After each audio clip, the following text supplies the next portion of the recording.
My love, it is so good to see you. Thank you for joining me. Now I have to ask you a question. So you grew up in a relatively isolating environment. However, you were self-aware enough with the pieces of the puzzle that you were receiving, in the sense that the information download. Where do you think that the power that helped fueled you in your grace into coming to yourself, do you think it's something that came up through your ancestors? Do you think that it was something that was innately in your soul?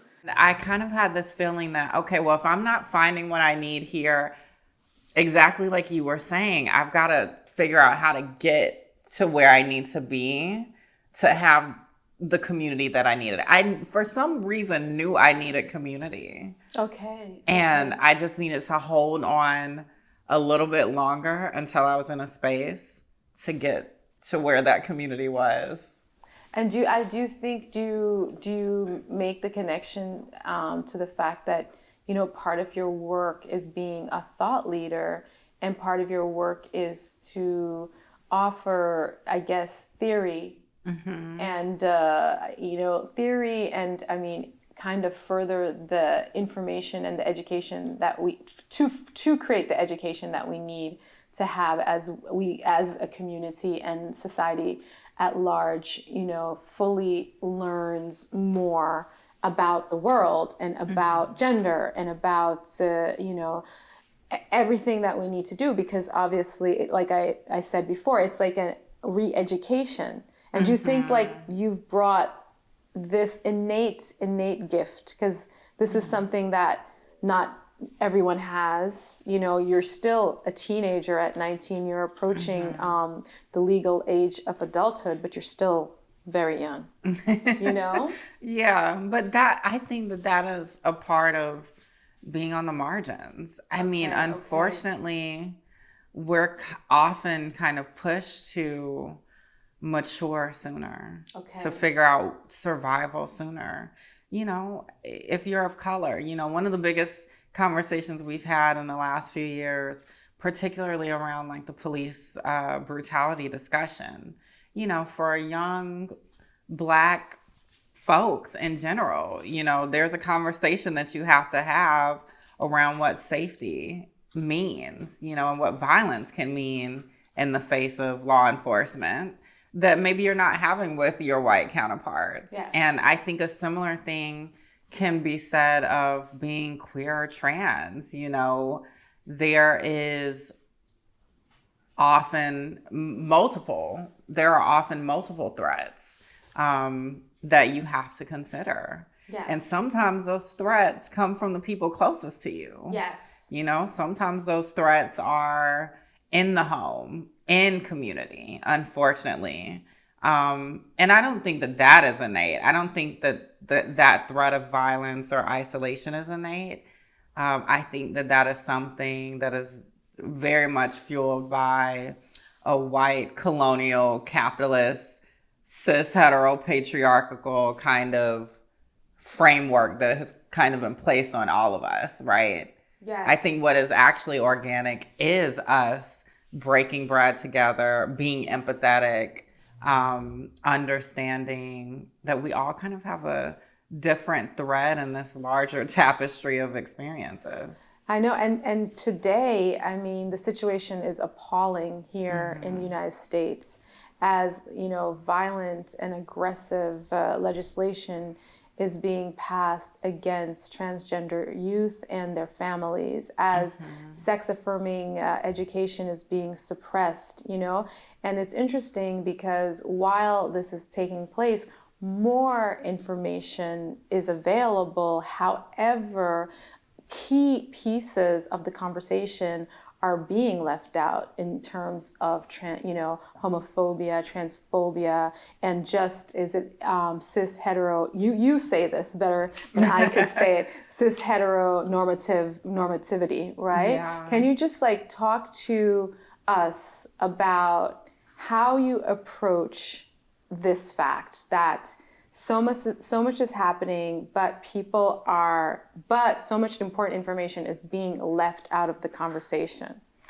Yeah, I mean, I think that what we see around this increase in anti-trans legislation, of which it's more than doubled since last year. It's more than doubled? Yeah, I mean, there are more than 240 bills being moved across the country impacting the LGBTQ community specifically. And that includes everything from those archaic bathroom bills from a couple of years ago that were really, really popular then, to conversations around curriculum, being able to even just acknowledge that people can have different gender experiences or different types of relationships in their lives other than, again, this kind of cis heteronormative script. And so I think what's at the core of that is the patriarchy is in a crisis. All of these systems are in a crisis now in a way that they maybe haven't ever been. We're holding them accountable. We're holding the people who hold up these systems accountable in new ways as people more on the margins. And so when I think about all of these politicians, mostly right-wing, who are trying to suppress the experiences, exterminate, really in a lot of ways, LGBTQ plus folks, it's about them and their fear about losing grip on the power that they've always had. That's always been a given. Yes. You didn't, 30, 40, even 50 years ago, have to listen to women. Didn't have to listen to people of color, Black people, Indigenous folks. Didn't have to listen to LGBTQ folks. I mean, and even in the last, 7 or 8 years, prior to that, you really didn't have to listen to trans folks. And so now there are a lot of people who have had power throughout time who want to suppress us and want to suppress just innately the brilliance that we are spilling out into the world. Yes. I mean, you literally wouldn't have so many aspects of culture without LGBTQ folks. You just wouldn't. No. No. From language to art, creativity, dance, so much more, to even just how we celebrate life in the face of so much resistance to our existence. Yes. So for me, it's about honoring that ancestral power. Queer and trans people have always been here. People can act like we just fell from the sky yesterday, but we've always been here. It's just been that we've been so pushed to the sidelines, to the margins. And people didn't have to contend with the fact that we were whole, full people with an experience and a voice that needed to be heard. And I think, that just makes me think of the fact that since the patriarchy wants to maintain the power in their hands, of course, for them, it is scary to honor the full spectrum of humanity. Mm-hmm. And that's where the full spectrum of everywhere that we can be and everything that we can be. And I think that's what it is. And I think that it is a direct challenge to this farce that they've created of superiority. And when you said that, it just made me think of just how deep the fragility is. Yeah. You are a phenomenal organizer. You're a phenomenal organizer. You really have honed your knack for, organizing social movements. Over these past years that you've been active, what are some of the takeaways? What have you learned about yourself, about, supposed allies, about supposed partners, and just how you can sustain these movements?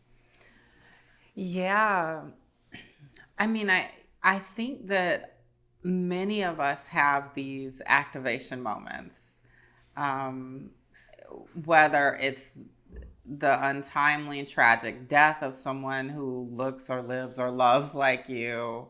For instance, like the murder of George Floyd, right? That was an activation moment on a global scale for a lot of people. And I think we have to really contend with those moments. We don't need to shoo them away. We don't need to act as if they don't affect us. They should affect you because a life has been lost. So for instance, some of the big activation moments for me were the deaths of young trans teens several years ago. So in 2014, within months of each other, a young trans girl named Leela Alcorn died by suicide. A young trans boy named Blake Brockington, the first homecoming king of North Carolina who was openly trans at his school, died by suicide. And those were activation moments for me alongside the scores of deaths of Black and brown trans women. And I think at the core of my work is wanting to figure out how we keep ourselves here longer. You know, how do we end all of these forces of violence? And violence isn't just physical, it's psychological, which is one of the issues with a lot of this anti-trans and anti-queer legislation. It's spiritual, it's so many different forms. So that is one thing. I also think that we have to lean away from this idea that we can be anyone's savior. Okay. I learned this firsthand from one of my dear friends, Tony Michelle Williams, who leads Solutions Not Punishments collaborative down in Atlanta, Georgia. I think we often come into understanding different issues with wanting to come up with the solution because we think, okay, well, we've got the solution. Maybe we've got the education, maybe we've got the access, maybe we've got the platform. But you can't kind of operate as if you're saving people. You can fight alongside people. You can support people in saving themselves. But this idea that you're going to come in on some saviorism mindset and change the game it really is in a different way depowering and dehumanizing to other folks. And I think it's about just understanding that there's no binary of privilege and oppression. That's how much I love in queer community. We talk about binaries. That idea can be applied to so many different things beyond gender, not being a binary, right? And it being a spectrum. Privilege and oppression is a spectrum. And it changes, it can shift depending on the context, depending on the room you're in, depending on the circle of people that you're in at that moment. And you have to be able to traverse that with grace and humility and know that there's probably more out there for you to understand at any given point. So be receptive to understanding it. I would like to ask you just if you could speak directly to the BIPOC community and emphasize that, Black Lives Matter truly does not exist if trans lives don't matter. Can you just explain that to us? Because I feel that we need to understand that concept better in order to be better allies. Yeah. I mean, when I think about my experiences in the movement for Black Lives, I have overwhelmingly been surrounded by LGBTQ people, cis and trans and everything in between. And I think that we're often discounted for just how fiercely we fight for liberation. I have this sign in my apartment that I made during the kind of 2020 summer of unrest. And it says, there's no revolution without trans folks. And I truly believe that. We can't move through the world thinking that if we just solve one fight, that we've solved it all. So say, you have this world where Black people are empowered. If one single Black person is unempowered, we are not at the liberation we say we're at, right? So we're still experiencing violence for being trans or queer from the state and then also from our own communities. That's not liberation. Yes. If our Black disabled family is not being supported, if we have not figured out accessibility on a grander scale and new ways of understanding intelligences and so much more, we're not at that liberatory future that we say we're at. We're still seeing this idea that, oh, well, certain Black people are not the right victim to be rallied around. That's not liberation. Yeah. So I think we have to contend with that. That's like a PR strategy.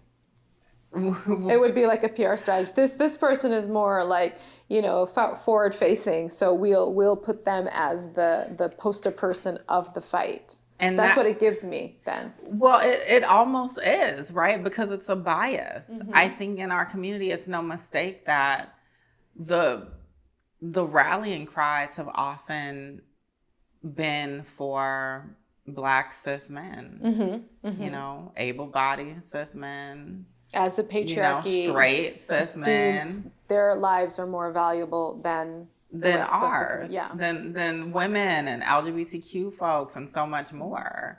But that's not just an issue, within BIPOC spaces or within the Black community. That's an issue across the board. I mean, we see that in the LGBTQ community. Okay, break it down.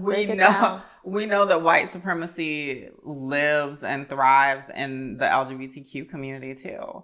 That's why so often the narrative around what it means to be trans or to be queer is often this image of a white person.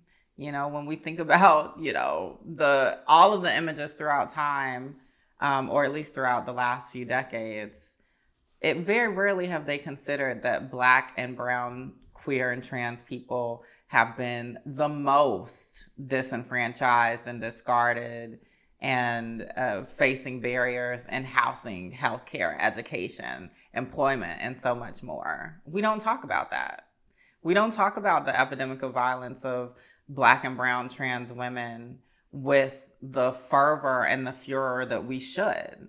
There should have long ago been a massive reallocation of resources to support keeping this key element of our community alive. And the reason that hasn't happened is because we're not white. Yes. Let's be very clear about that. People will fund and support and resource even white, queer, and trans people over Black and brown, queer, and trans people. Yes. And beyond, think about the feminist movement throughout time. You could look at the inception with an Ida B. Wells Barnett, and Sojourner Truth and people like Anna Julia Cooper, who were sounding the alarm on how the fight for suffrage at that point, even when we were talking about women gaining the right to vote, did not center on supporting Black and brown women. It did not center on supporting low-income women or women living in poverty and beyond. Yes. And that strain, for me, is deeply connected to the Lavender Menace scare, of the second wave, in which they were trying to keep lesbian and queer women out of the fold of being heard within the feminist movement. And of course, now we see, the hot button issue right now within feminist circles is the continued exclusion of trans women, but also the dismissal of trans men and masculine folks and non-binary folks, as if we're not all just invested, or if not typically more invested in gender liberation than our cis counterparts. You see the systematic dismissal there. Yeah. And it plays historically, and you can see how one group is chosen, or it goes back to your point, how when it's necessary, let's have the face of the fight be this always white, white figure, and then we'll just play it, with the proximity to whiteness. So that's how we're gonna, you see it, you feel it when you explain it this way. All the time. Yeah. All the time. I mean, and that's why I often get frustrated that people want to act like the issues that we're facing today are so new. Yeah. They're not. I think part of the reason it feels so new to a lot of people is because we have been so conditioned not to see the full kind of prism of experiences. Yes. And our educational system, our political system does not typically equip people to be able to see that. Because if we saw that, then we would be in an uproar. Yeah. It would be a full James Baldwin moment. For sure. A state of rage. Yeah, it's by design. Mm-hmm. It's absolutely by design, And if you continue to marginalize people, for them to come into the center, it takes time. Yeah. And then you have all those hurdles and all those waves that are preventing you from arriving in time. And so it's kind of like you're down here, you come up, you're down. By the time you have full clarity and vision, and you are able to unify yourself within your community, that's why the roar, I feel like, isn't as strong, because just like the stakes are overwhelming, and it's by design. The walls, all of the walls. Mm-hmm. So, with someone like yourself who is providing this information, okay, and so we have to share all your handles afterwards because you have whole master courses going on TikTok. And you have, we have to share that afterwards for sure, so that people can come on and listen. Mm-hmm. And listen. And then, of course, we have to buy your memoir. We have to do the pre-order. Yeah.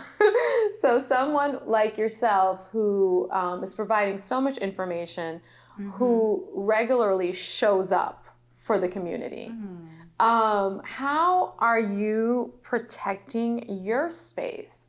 How are you protecting the space in which your brain can have clarity and be able to work, for the enhancement of trans futures?